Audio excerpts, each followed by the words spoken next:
Now, for many residents of Abuja, local government is not an abstract idea. It is the closest form of a governance they experience. It is the conditions of the roads they drive on each morning, the state of the primary healthcare centers and their families depending on it, the sanitation system in their communities, now the markets that support their daily livelihood. Yet across several areas in the council, infrastructure gaps remain very, very visible. Rapid urban expansion has placed pressure on housing, on transportation, on waste management, and something simple as social services. And many residents say local governance has struggled to keep pace with the growth. So these elections therefore represent more than a political exercise. They represent an opportunity for citizens to actually decide whether leadership at the grassroots can truly respond to the economic and development realities they face. So to explore this further, we are being joined by Uthman Isa Tochukwu, thank you very much, legal practitioner, and also Bassey Bassey, he's executive director of the HipCity Innovation Centre. Gentlemen, you are welcome. Uthman, let me start with you. Legally speaking now, what are the specific responsibilities of area council administrations when it comes to infrastructure development and economic support? Thank you very much for having me. Legally, the responsibility of the area council with regards to infrastructure development is bringing development closer to the people, as they are the government that is nearer to the people, just like local government areas in the state. So when you come to their responsibility, they owe the villagers or the locals the responsibility to provide infrastructure such as roads, pipe-borne waters, and some of those basic amenities that will help them to support their lives. FCT area council is not different from state local government in Nigeria. They all share the same functions in terms of infrastructure development. Now, Bassey, I'll come to you. From an urban development standpoint, what are the most urgent infrastructural needs and challenges facing Abuja's area council today, particularly in rapidly expanding communities? All right. Good morning, and thank you for having me. Please confirm if you can hear me. 100%. All right, thank you very much. Like you rightly mentioned, Abuja is a rapidly developing urban center. And so one of the key issues that affect any growing urban space is the need for shelter or the need for housing. The market price for housing in Abuja takes people out of the planned neighborhoods, right? Redan last year did some research as to what the cost of housing is in many of the developed district areas, all right? And in Gariki district, which happens to be one of the oldest districts in Abuja, a one-bedroom flat as at today is going at about 2 to about 3 million naira, and then two bedroom flats and 3-bedroom flats is quite higher. So when you look at this, you then see that majority of the residents of Abuja are not able to afford decent housing. So many of these people have to move away from the core city center into the satellite town and the suburb areas where the local government is supposed to intervene on their behalf. But what do you find in many of these suburban areas? You find deplorable road conditions. At many instances during rainy seasons, communities are cut off. So one of the key things that one would expect that the local government would do, which is really within their own purview, is the construction of inner city roads that link into the federal roads. But we have seen that the local governments have failed woefully in this regard. Another issue is the issue around health services. So within the mandate of the area council, they are supposed to provide primary health care. All right. A couple of years back, my organization and another donor organization did a research work across the 6 area council looking at the primary health care center. One key thing that came out of that research was that majority of the primary healthcare center in Abuja do not, and I say this authoritatively, do not operate beyond 4 p.m. when you have natural sunlight. So what this means is that we have cases where primary healthcare centers are non-existent in many instances because they do not have adequate electricity to power them beyond 5 p.m. That's another thing. Another issue is the issue of security. So in many rural communities, you find teachers not going to school. You also find healthcare workers refusing to report at their station, or sometimes just reporting once a week. Why? Because their security is not guaranteed. And these are the things that the area council are supposed to provide, but they have failed in their responsibility. So I will pause here as we progress. I'm sure that there are more to let out. All right, thank you very much, Bassey. Bassey, we are going to take a break now from you and go to our correspondent Sagir, who is standing by in one of the council areas. And then we'll come back to you for more conversation. But Sagir, good morning. Thank you very much for joining us, Sagir. Sagir, if you can hear us, do tell us where you are and what the situation is currently.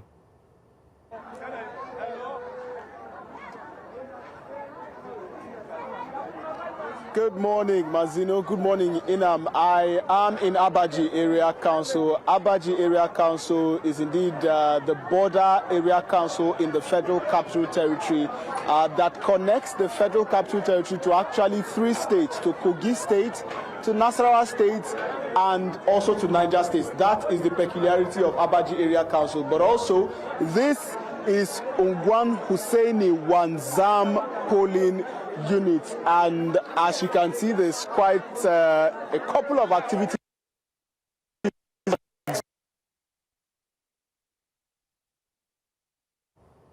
Seem to have lost Sagir. But when I think that's the biggest crowd we've seen since we started this morning. That I was actually looking forward to asking about that. But we have lost that connection, unfortunately. We hope that we regain connection with Sagir. But you are correct. That I was surprised to see so many people. I was wondering where Sagir has this thing he does where he likes to put himself inside of a mass and like an almost drone shot, which is his kind of like signature. Iconic. Nice one. Would like to see that. Okay, we're being told that Sagir is back now. Sagir, if you can hear us, we lost you for a minute. We're hoping that we won't lose you again. I and Inam were just talking. Inam, you want to tell him already? Sagir, I took note of the crowd behind you. I think thus far, since we've begun this morning, this is the largest crowd we've seen so far. Can you give us a bit of an understanding of what's going on there, the atmosphere as well?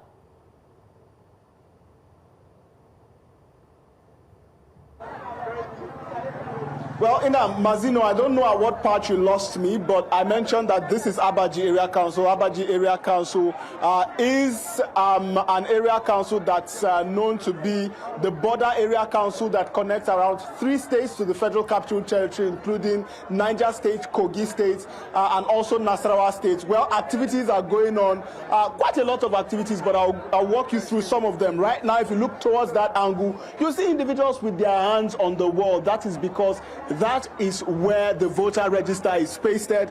Individuals are expected first to go there to find whether their names are on that register.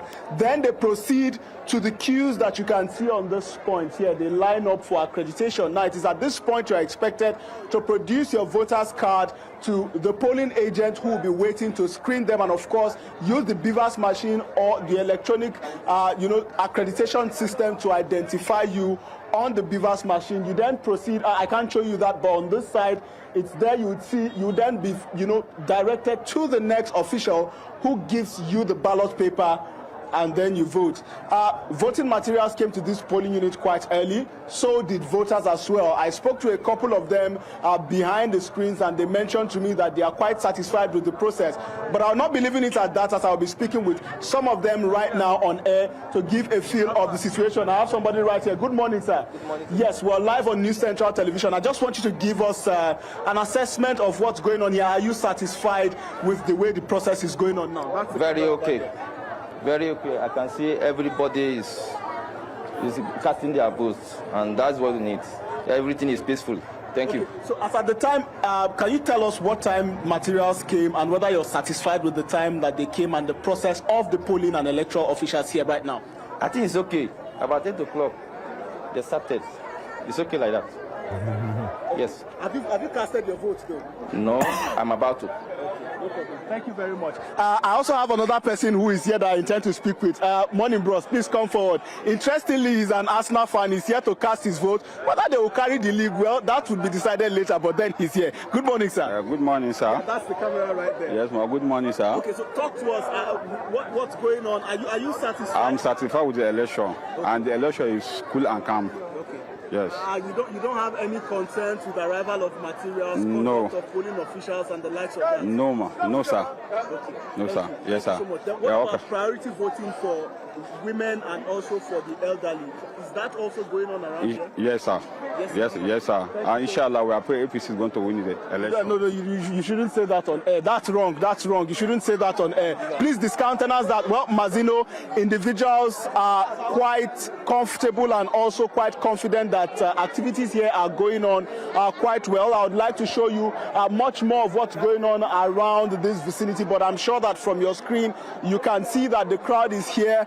The crowd is lively, the crowd is bubbly, and there are of course individuals who are here from the different political parties that are on the ballot today, are here in high hopes that their candidates, that those that they are supporting will emerge victorious, but then only time will tell us. This is going to be the deciding factor for which of these individuals will subsequently become victorious. It's back to you in the studio. Sagir, I am quite curious. I think the level of optimism in the Abuja area is literally the epitome of what we would call grassroots voting. I'm curious to find out, in terms of priority, what do the voters in Abuja really care about at this particular moment? Have you had time to question them on that?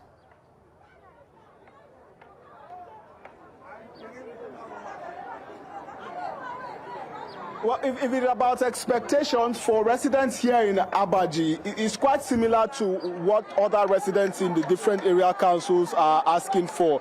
It's access to proper health and quality health care, access to quality education, most importantly, potable water, and also electricity. For the few times that we've been at Abuja, that has been the cradle of their demands. The electricity here is terrible, and because of that, they cannot pump water for the many of them that have boreholes in their houses. A lot of them have had to rely on solar panels and solar systems in order to be able to do that. Now, you would agree with me that that is also quite expensive. So for those who are not able to afford it, they are left with the choice of either going to streams that may be contaminated with all sort of contaminations, and in a situation where you find yourself with an area that doesn't have the best in terms of healthcare services provision, and you combine that with not having access to quality or to potable water, you can guess what the situation would be. So for them, they are hoping that the quality of electricity will improve. They are hoping that access to potable water will finally come to them, and also access to quality healthcare services. This, among many others, have been the main demands of residents here in Abuja. And it's really my hope that what we are seeing happen here will really reflect on their choices, and hopefully the individuals who emerge victorious will do as much as these individuals who are enthusiastic here trying to cast the ballot for them in terms of delivering true and the real dividends of democracy to these residents who are out here right now. It's going to be sunny soon, and the expectation is that they're still going to remain here to cast their ballots for these individuals. I do hope that these individuals also do the same for them. It's back to you. Thank you very much, Sagar. I'm tempted to think that you're a football man because judging by the shots that we can see you in right now, it looks like one of those stadium shots. I like it because it captures every single person. But was this your idea? I'm sure you'd say it was.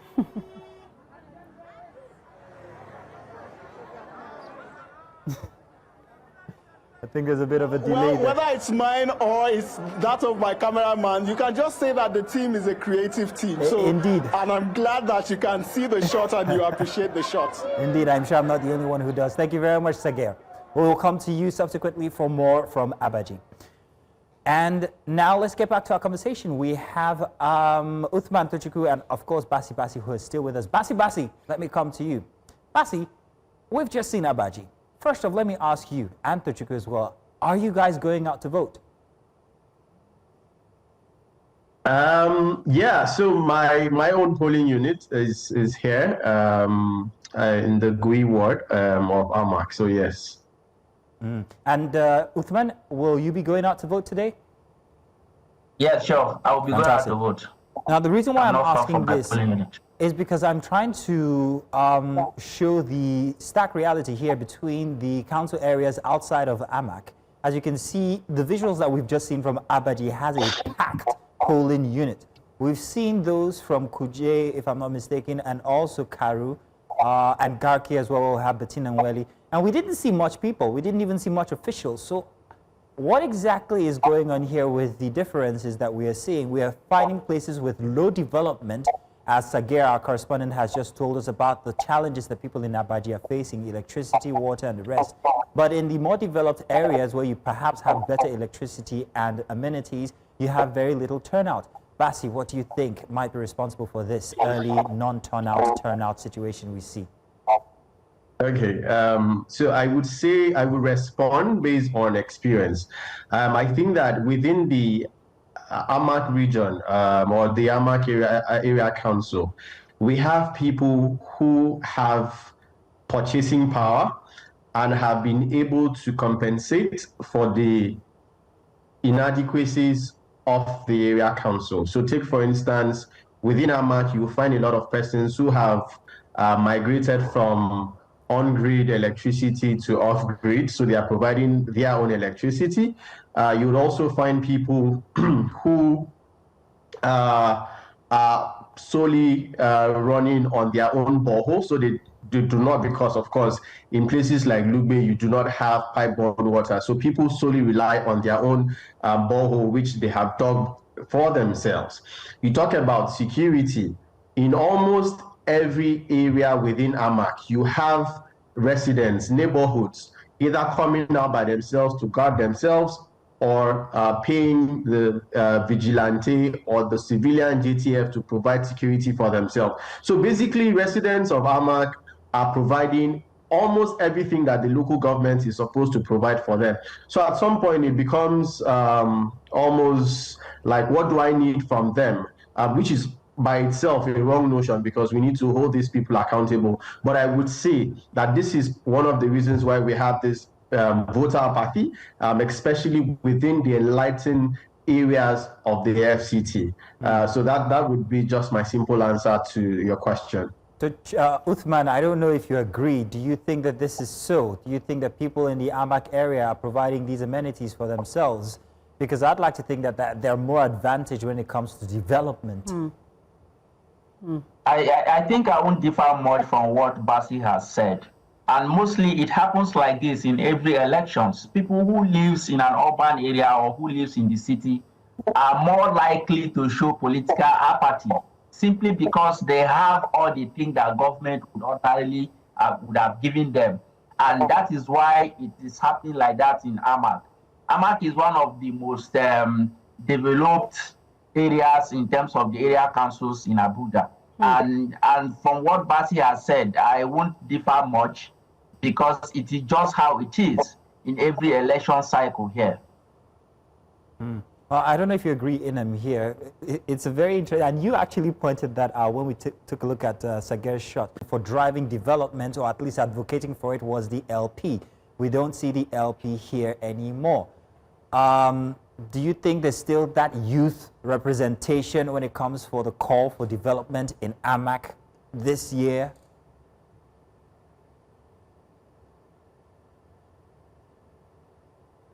Bassey, that would be... Can you hear me now? Yes, we can. Yes. So a few of the candidates of the various political parties are very youthful, I must say. They are quite youthful. Although personally, I am not a pro let's leave it for the youth alone to do, because the Nigerian situation has shown us over and over that incompetence and ineptitude is not a function of age. We've seen young persons occupy offices and they have turned out worse as the senior citizens or the other politicians. So I'm always about merit. I'm always about being grassrooted. I'm always about showing precedents that you have the capacity to lead and to deliver. So yes, LP has not been there. They didn't feel, I'm not sure they filed any candidates for the election. Some of their party members have either moved on to the ADC or the ZLP, and I don't know what their background would be in terms of their ability to deliver on this election. But just also, if you permit me to contribute to the question that Uthman responded to. Go ahead. I'd like to say that the posturing of the minister is a big threat to our democracy. So it's not just about his person, it's about what it means to our democracy. Because take, for instance, in the last 48 hours, the FCT minister had prevailed on 2 individuals who were members of the PDP to step down for their APC counterpart. And when you listen to the merits or the reason for the rationale behind their stepping down, it's very flimsy. So you hear things like the minister asks us to prevailed on us to step down because this is a battle of brothers, or it shouldn't be a battle. This is an election of brothers. I'm asking myself, when do you need a stranger to remind you that this person is your brother? And then why did it take you so long, and having made people pitch tent with you up until the eve of the elections for you to now realize that this person is your brother? So what the danger to our democracy is that it leaves us with very few choices or alternative when we have these individuals with this level of influence who overtly or covertly coerce people, to do their bidding. It means that we have little or no alternative, and at the end of the day, Nigerians will just have to pick from the same sack and recycle the same individuals. Bassey Bassey and Uthman, thank you so much for your insights. We are still monitoring this situation. It's not even a situation, actually. Yeah, the election. The election and the proceedings. Thank you so much, gentlemen, for your time. Thank you.